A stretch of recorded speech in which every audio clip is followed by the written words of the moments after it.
Hello दोस्तों, fitter trade theory के question bank का यह हमारा तीसरा सेशन है। इसमें हम क्वेश्चन नंबर 31 से लेकर 45 तक के क्वेश्चन आंसर को डिस्कस करेंगे। तो चलिए क्लास को स्टार्ट करते हैं अपने स्लोगन के साथ। क्वेश्चनेयर्स तो एक बहाना है, कॉन्सेप्ट तक लेकर जाना है। आज का हमारा पहला क्वेश्चन है, what should we use to check leakage before using oxy acetylene welding equipments. Oxy acetylene welding equipments को यूज करने से पहले हम लीकेज को चेक करने के लिए किस सॉल्यूशन का यूज करते हैं? साफ water, salt water, fresh water, hard water. दोस्तों हमारा सॉल्यूशन गुड इंडिकेटर होना चाहिए, आसानी से विजुअल होना चाहिए ताकि हम समझ सके कि हाँ यहाँ पे लीकेज हो रही है। तो आंसर हमारा ऑप्शन नंबर ए सही हुआ। आइए देखिए कैसे सॉफ्ट वाटर कैसे यूज होता है। देखिए दोस्तों, कनेक्शन पर या ज्वाइंट पर जब हम सॉपी वाटर को स्प्रे करते हैं, यदि तो लीकेज हो रही होगी तो उसमें बबल फॉर्मेट होने लगेंगे, फोम फॉर्मेशन होने लगेगा, तो ये इंडिकेट करेगा कि हाँ यहाँ पे लीकेज हो रही है। लेकिन यदि कोई लीकेज नहीं हो रही होगी तो इस सॉपी वाटर को स्प्रे करने पर उसमें कोई बबल फॉर्मेशन नहीं होगा, कोई फोम फॉर्मेशन नहीं होगा। नेक्स्ट हमारा क्वेश्चन है, which calliper is use to measure width of slot. Slot की चौड़ाई को मेजर करने के लिए किस कैलिपर का यूज करते हैं? Outside caliper, inside caliper, jenny caliper और लेग कैलिपर। दोस्तों मैं यहाँ पे बताना चाहूँगी कि जेनी कैलिपर और ऑड-लेग कैलिपर दोनों एक ही कैलिपर का नाम है और इसका एक तीसरा नाम भी है, इसे कहते हैं हर्माफ्रोडाइट कैलिपर। यह हमारा हर्माफ्रोडाइट कैलिपर भी कहते हैं। यह हमारा मार्किंग कैलिपर है। इससे क्या करते हैं, राउंड बार के सेंटर को निकालते हैं या फिनिश किए हुए सिरे से समांतर लाइन खींचने के काम आता है। तो क्वेश्चन के अकॉर्डिंग हमारा ऑप्शन नंबर सी और डी रॉन्ग हुआ। अब हमारे पास ऑप्शन बचा आउटसाइड कैलिपर और इनसाइड कैलिपर। आइए देखते हैं। दोस्तों देखिए, यह हमारा इनसाइड कैलिपर है, ये आउटसाइड कैलिपर है, यह हमारा डिवाइडर है और यह हमारा ऑड-लेग कैलिपर है। इनसाइड कैलिपर क्या होता है? इनसाइड कैलिपर की विशेषता यह है कि इसका जो पॉइंटेड सिरा है वो बाहर की ओर मुड़ा होता है और आउटसाइड कैलिपर का पॉइंटेड सिरा अंदर की ओर मुड़ा होता है। ऑड-लेग कैलिपर का एक सिरा पॉइंटेड और स्ट्रेट होता है और दूसरा सिरा बेंट होता है। दोस्तों देखिए, हमारा जो आउटसाइड कैलिपर है वो आउटर डायामीटर या आउटर मेजरमेंट को मेजर करने के काम आता है और हमारा इनसाइड कैलिपर इनर डाया या स्लॉट को मेजर करता है। तो आंसर हमारा होगा इनसाइड कैलिपर। इसके अलावा दोस्तों मैं बता दूं कि हमारा जो कैलिपर होता है वो इनडायरेक्ट मेजरिंग इंस्ट्रूमेंट है। अब ये डायरेक्ट और इनडायरेक्ट मेजरिंग इंस्ट्रूमेंट क्या होता है? देखिए दोस्तों, डायरेक्ट मेजरिंग इंस्ट्रूमेंट मीन्स जो डायरेक्ट मेजर करे, जो फर्स्ट स्टेप में ही मेजरिंग का काम पूरा करे। जैसे कि हमारा स्केल में क्या होता है, ग्रेजुएशंस और स्केल प्रिंटेड होते हैं। तो जब भी हमको मेजर करना होता है, जॉब को स्केल के पास लाते हैं या स्केल को जॉब के पास ले जाते हैं, मेजर करके बता देते हैं हाँ ये इतने mm का है या इतने सेंटीमीटर का है।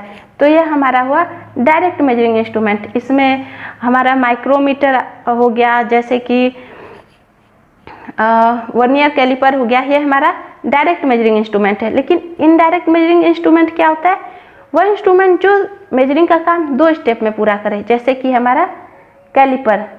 देखिए कैसे इनडायरेक्ट मेजरिंग इंस्ट्रूमेंट, जैसे मान लीजिए यह हमारा राउंड बार है, मुझे इसका आउटर डाया निकालना है। तो पहले हम आउटसाइड कैलिपर की यूज से हम आउटर डाया को मेजर की माप लेते हैं।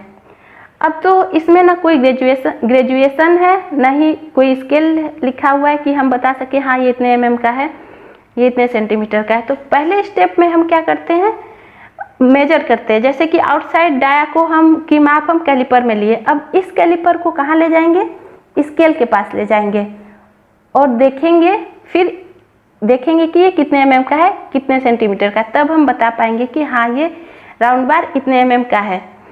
तो इस प्रकार दोस्तों यहाँ मेजरिंग का काम कितने स्टेप में हो रहा है, 2 स्टेप में। पहला तो कैलिपर में माप लिए, फिर इस कैलिपर को स्केल के पास ले आए। तो इस प्रकार हमारा जो है कैलिपर एक इनडायरेक्ट मेजरिंग इंस्ट्रूमेंट है। हाँ, इस प्रकार हमारे क्वेश्चन का आंसर हुआ इनसाइड कैलिपर, जो कि स्लॉट को मेजर करता है। नेक्स्ट हमारा क्वेश्चन है, which of this is example of shrinkage fit?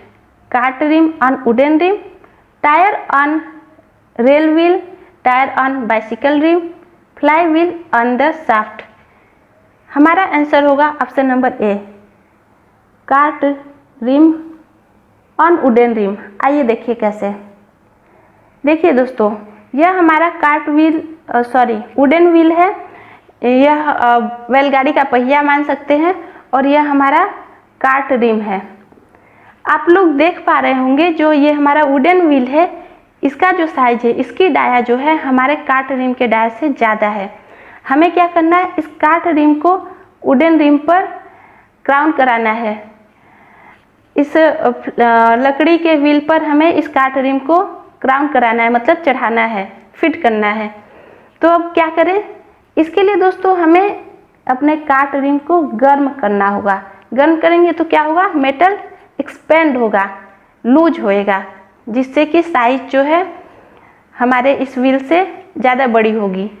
अब क्या करेंगे, इस गर्म किए हुए जो कार्ट रिम है उसे हम अब वुडन व्हील के ऊपर या वुडन व्हील के ऊपर क्राउन करते हैं, चढ़ा देते हैं। अब क्या होगा, अब यह ठंडी होगी तो इसमें श्रिंकेज आएगा, मतलब यह सिकुड़ेगा। जब यह सिकुड़ेगा तो यह जो भी फिट मिलेगा हमें वो श्रिंकेज फिट कहलाएगा। इस प्रकार दोस्तों हमारा answer cart rim on wooden rim हुआ। नेक्स्ट हमारा क्वेश्चन है, which of this is a correct statement? A clearance fit always provide interference. Means कि क्लियरेंस फिट हमेशा बाधा प्रोवाइड करता है, मतलब कि इसमें कोई भी एलायंस नहीं होता है। तो यह रॉन्ग हुआ, क्योंकि क्लियरेंस फिट में हमेशा पॉजिटिव एलायंस होता है। ऑप्शन नंबर ए रॉन्ग हुआ। An interference fit always provide clearance, मतलब एक बाधा फिट प्रोवाइड करता है क्लियरेंस, यह भी रॉन्ग हुआ, क्योंकि इंटरफेरेंस फिट हमेशा नेगेटिव एलायंस प्रोवाइड करता है। इसका मतलब कि क्लियरेंस का कोई चांस नहीं है। तो ऑप्शन नंबर बी भी गलत हुआ।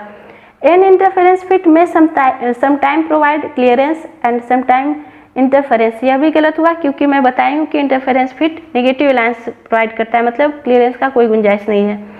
और option number D, a transition fit में sometime provide clearance and sometime interference.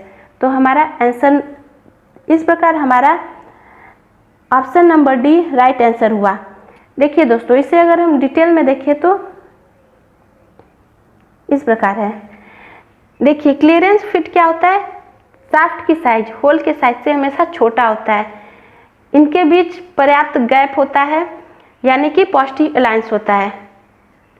और अब बात करें हम ट्रांजिशन फिट क्या होता है, न तो ज़्यादा क्लियरेंस होता है न ज़्यादा इंटरफेरेंस होता है। इसे बस हल्की से फोर्स या हल्की से पुश से हम आसानी से फिट कर सकते हैं। तो ये हमारा ट्रांजिशन फिट हुआ।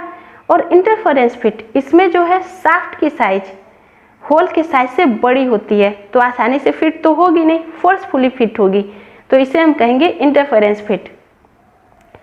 क्लियरेंस फिट का एग्जाम्पल हमारा रनिंग फिट और स्लाइडिंग फिट है। ट्रांजिशन फिट का एग्जाम्पल उदाहरण हमारा पुश फिट है, और इंटरफेरेंस फिट का एग्जाम्पल हमारा फोर्स फिट हुआ, ड्राइविंग फिट हुआ, और श्रिंकेज फिट भी हमारे इंटरफेरेंस फिट में आता है। तो इस प्रकार हमारे क्वेश्चन का आंसर हुआ ऑप्शन नंबर डी।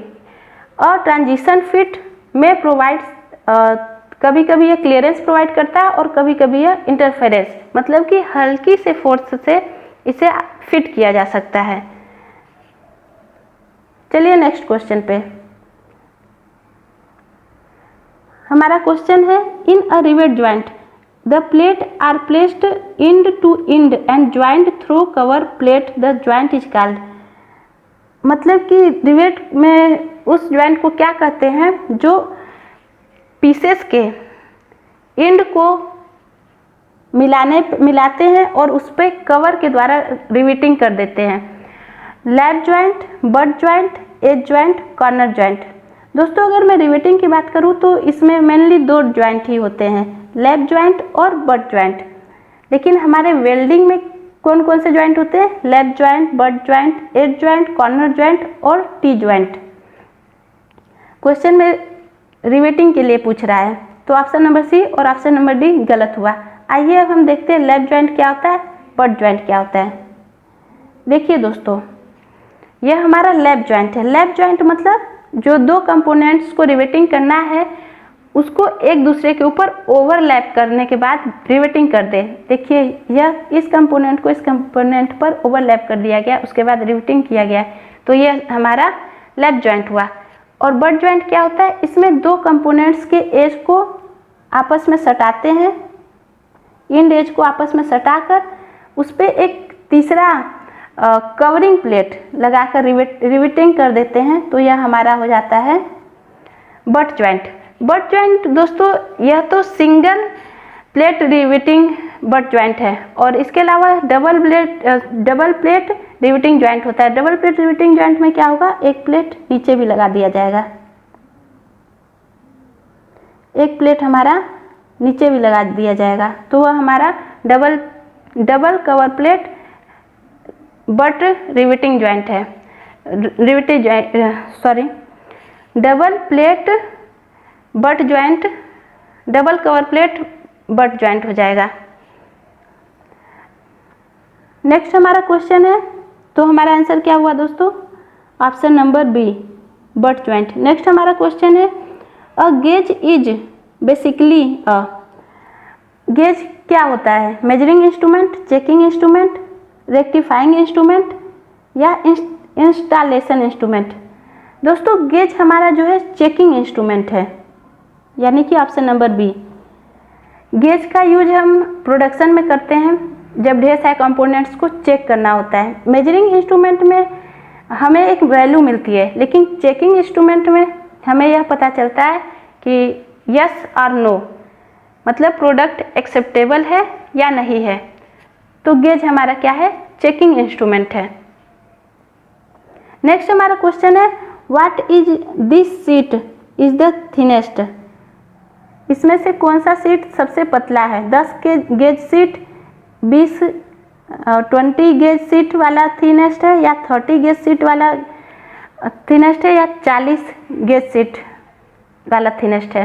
तो आइए दोस्तों इसे मैं एक वायर गेज के हेल्प से समझाती हूँ। यह हमारा स्टैंडर्ड वायर गेज है। इसमें देखिए, इसमें गेजों की संख्या 0 से लेकर 36 तक दी गई है, और इसमें आप लोग देख रहे होंगे कि जितनी कम संख्या है उसकी साइज उतनी बड़ी है, और जैसे जैसे संख्या बढ़ती जा रही है इसकी साइज कम होते जा रही है, और लास्ट में 36 इसकी साइज देखिए सबसे कम है। तो इस प्रकार हम देख पा रहे हैं कि गेजेज में अगर नंबर बढ़ रहे हैं तो साइज घट रहा है। तो इस प्रकार हमारा आंसर ऑप्शन नंबर डी, यानी कि 40 गेज वाली सीट जो है दिए गए गेजों में से सबसे पतली सीट हुई। नेक्स्ट हमारा क्वेश्चन है as per Indian standard a special set of slip gauge is uses consisting of. मतलब कि इंडियन स्टैंडर्ड के अनुसार जो स्लिप गेज का जो पीसेस का सेट आता है उसमें कितने पीसेस होते हैं? पहले तो मैं स्लिप गेज के बारे में बता दूं, यह एक बहुत ही प्रिसीजन इंस्ट्रूमेंट है। यह कैलिब्रेशन और साइन बार के साथ यूज होता है। और दोस्तों पता है आपको इसका लिस्ट काउंट कितना होता है? स्लिप गेज का लिस्ट काउंट होता है 0.01 माइक्रोन। इतना प्रिसीजन इंस्ट्रूमेंट है यह। दोस्तों जनरली यह 2 सेटों में पाया जाता है, मतलब जो भी यूज करते हैं, पहला हो गया जिसमें 112 पीसेस होते हैं और दूसरा छोटा होता है जिसमें 46 पीसेस होते हैं। इसमें यह 4 ग्रेडों में पाया जाता है, ग्रेड 00, ग्रेड 0, ग्रेड फर्स्ट और ग्रेड सेकेंड। इस प्रकार हमारा आंसर ऑप्शन नंबर बी यानी कि 112 पीस सही हुआ। नेक्स्ट हमारा क्वेश्चन है, as shown in figure below what is being used to check spark plug gap. Spark plug के गैप को चेक करने के लिए कौन से गेज का यूज करते हैं? Snap gauge, filler gauge, leaf gauge या लिमिट गेज। दोस्तों मैं बता दूं, ये जो स्नैप गेज होता है यह हमारे शाफ्ट के डाया को चेक करता है। और फिलर गेज दोस्तों दो मैटिंग पार्ट्स को, फिलर गेज हमारा जो है वह दो मैटिंग पार्ट्स के गैप को चेक करता है। यानी कि क्वेश्चन के अकॉर्डिंग हमारा आंसर सही हुआ फिलर गेज, गैप गेज, इसे गैप गेज भी कहते हैं। तो स्पार्क प्लग गैप को चेक करने के लिए हम फिलर गेज का यूज करते हैं। तीसरा ऑप्शन है हमारा लीफ गेज। दोस्तों लीफ गेज का यूज हम वर्कशॉप में नहीं करते। और लिमिट गेज का यूज हम होल को चेक करने के लिए करते हैं। दोस्तों दो गेजेज में बहुत ज़्यादा कन्फ्यूजन होता है, एक फिलर गेज और दूसरा फिलेट गेज। फिलेट दोस्तों आप लोग फिलेट देखे हैं? फिलेट रेडियस टाइप में होता है, तो रेडियस गेज को हम लोग फिलेट गेज भी कहते हैं। और फिलर गेज गैप को चेक करने के लिए होता है। नेक्स्ट हमारा क्वेश्चन है, what is type of thread shown below. Buttress thread, knuckle thread, acme thread, brown and sharp worm thread. दोस्तों देखिए बटरेस थ्रेड में क्या होता है, एक एज एक्सिस के लंबवत होता है और दूसरा एज 45 डिग्री पे इंक्लाइन होता है। और यह थ्रेड एक डायरेक्शन में पावर को ट्रांसमिशन करने के लिए होता है। तो हमारा ऑप्शन नंबर ए यानी कि बटरेस थ्रेड सही हुआ। इसके अलावा दोस्तों नकल थ्रेड का क्रेस्ट और रूट जो होता है वो हाफ राउंड होता है। यह हमारा नकल थ्रेड है। इसका यूज रेलवे कपलिंग में होता है। हमारा एक्मे थ्रेड ट्रेपोजियल शेप का होता है और यह पावर ट्रांसमिशन के लिए होता है। लेथ मशीन पे लीड स्क्रू पे लगा होता है दोस्तों। इस प्रकार अदर थ्रेड भी मेंशन है यहाँ पर। नेक्स्ट हमारा क्वेश्चन है, chain drive use to. Chain drive किस में यूज होता है? स्पर गियर में, स्प्रॉकेट में, वर्म गियर में या आइडलर गियर में। दोस्तों मैं बता दूं गियर जो है वो बहुत कम दूरी पर पावर ट्रांसमिशन के काम आता है। इसमें क्या होता है, तीथे के मैशिंग से पावर ट्रांसमिशन होता है। स्पर गियर जो है वो हमारे समांतर शाफ्टों में पावर ट्रांसमिशन या स्पीड ट्रांसमिशन के लिए यूज होता है। Idler gear direction output shaft के डायरेक्शन को चेंज करने के लिए होता है। वर्म गियर इसी प्रकार वर्म गियर का यूज होता है जिसमें वर्म और वर्म व्हील होते हैं। देखिए दोस्तों यहाँ पे स्प्रॉकेट है। इस प्रकार हम लोग देख पा रहे हैं कि स्पर गियर, वर्म गियर और जो आइडलर गियर है इसमें तो कोई भी चेन यूज नहीं हो रहा है, बल्कि जो है तीथे जो होते हैं, जो भी है गियर टीथ, वो मैशिंग के थ्रू पावर या जो है स्पीड को ट्रांसफर कर रहे हैं। अब तो फिर ऑप्शन के अकॉर्डिंग क्वेश्चन के अकॉर्डिंग चेन ड्राइव के लिए क्या यूज होता है? ऑप्शन नंबर बी यानी कि बी स्प्रॉकेट्स। आइए देखिए दोस्तों स्प्रॉकेट और चेन का एग्जाम्पल बहुत आसानी से हम लोग आसपास देख सकते हैं। हमारे साइकिल पे यह होता है, आसानी से देख पाते हैं। यह हमारा चेन ड्राइव है, यह हमारा स्प्रॉकेट है। नेक्स्ट हमारा क्वेश्चन है दोस्तों, what is the rotary motion. Back and fourth motion in a straight line. यह हमारा रोटरी मोशन है? नहीं। दूसरा ऑप्शन है back and fourth motion in circle. यह हमारा सर्कल है और इस पे मोशन हो रहा है बैक एंड फोर्थ, तो यह भी हमारा सर्कुलर मोशन नहीं है, रोटरी मोशन नहीं है। नेक्स्ट हमारा ऑप्शन है movement in a straight line, यह भी हमारा रोटरी मोशन नहीं है। नेक्स्ट ऑप्शन है movement of a circle, movement in a circle, यह हमारा सर्कल है और इसमें मूवमेंट हो रहा है हमारा ऐसे, मूवमेंट ऑन अ सर्कल, किसी एक्सिस के अराउंड सर्कल में जो मूवमेंट हो रही है मूवमेंट, वह हमारी रोटरी मोशन कहलाती है। तो हमारा आंसर ऑप्शन नंबर डी यानी कि मूवमेंट इन अ सर्कल सही हुआ। नेक्स्ट हमारा क्वेश्चन है due to slip of belt the velocity ratio of the belt drive, velocity ratio कितना होता है बेल्ट ड्राइव का? वेलोसिटी रेशियो होता है ड्रिवन की स्पीड अपान ड्राइवर की स्पीड, यह हमारा वेलोसिटी रेशियो हुआ। दोस्तों स्लिपेज के कारण क्या होता है, स्लिप के कारण क्या होता है, जो पावर का ट्रांसमिशन होता है या स्पीड का ट्रांसमिशन होता है वह अच्छे से नहीं हो पाता है, मतलब उसमें कमी आ जाती है स्लिपेज के कारण। तो हमारा आंसर होगा डिक्रीज, यानी स्लिप के कारण जो वेलोसिटी रेशियो वो क्या होता है, डिक्रीज हो जाता है। नेक्स्ट हमारा ऑप्शन है which of this is use to guide the tool and hold the job in mass production, mass production के लिए टूल को गाइड और साथ ही वर्कपीस को होल्ड कौन से डिवाइस के थ्रू होता है, गेजेज, जिग, फिक्सर या housing.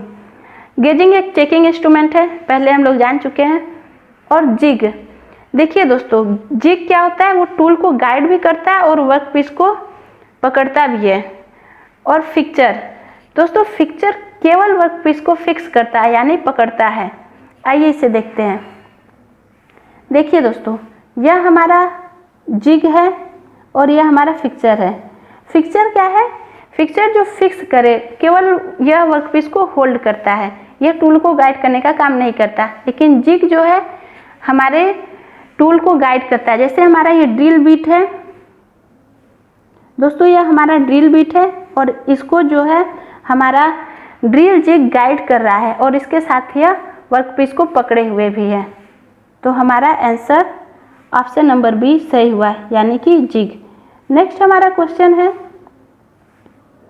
The cutting tool shown in figure below is use to planer, slotter, broaching machine, milling machine. दोस्तों मैं बता दूं कि ये हमारा ब्रोचिंग जो है, broaching tool involved large number of progressive teeth, इसमें लार्ज नंबर पे प्रोग्रेसिव टीथ होते हैं। यह एक मल्टी पॉइंट कटिंग टूल है और इसकी विशेषता दोस्तों यह है कि यह सिंगल पास में ही कटिंग भी कर देता है और फिनिशिंग भी कर देता है। देखिए दोस्तों यह हमारा रफर टीथ है और यह सेमी फिनिशिंग टीथ है और यहाँ पे हमारा फिनिशिंग टीथ है। कटिंग टीथ में वेरिएशन जो होते हैं टीथ के बीच वो बहुत ज़्यादा होते हैं, तो सबसे अधिक मटेरियल हमारे रफिंग टीथ से होता है। उसके बाद सेमी फिनिशिंग टीथ में वेरिएशन कम होते हैं और फिनिशिंग टीथ में तो वेरिएशन बहुत ही कम होते हैं, मतलब ना के बराबर होते हैं। दोस्तों देखिए ब्रोचिंग क्या काम आता है, ब्रोचिंग स्लॉट बनाने, ग्रूव बनाने और सरफेस फिनिशिंग के काम भी आता है। ब्रोचिंग इंटरनल ब्रोचर भी होता है और एक्सटर्नल ब्रोचिंग भी होता है। इंटरनल ब्रोचिंग में एक पुल टाइप होता है और दूसरा पुश टाइप। यह हमारा कौन सा टाइप है, पुल टाइप है, पुल टाइप ब्रोचिंग है। और पुश टाइप ब्रोचिंग जो है वो लेंथ में छोटा होता है और उसमें टीथेज भी पुल टाइप ब्रोचर से कम होती है। तो इस प्रकार हमारा ऑप्शन नंबर सी यानी कि यह कौन सा टूल हुआ, कौन सी मशीन हुई, ब्रोचिंग मशीन। देखिए दोस्तों यहाँ पे अब हमारे क्वेश्चन का आंसर मेंशन है। Thank you for watching.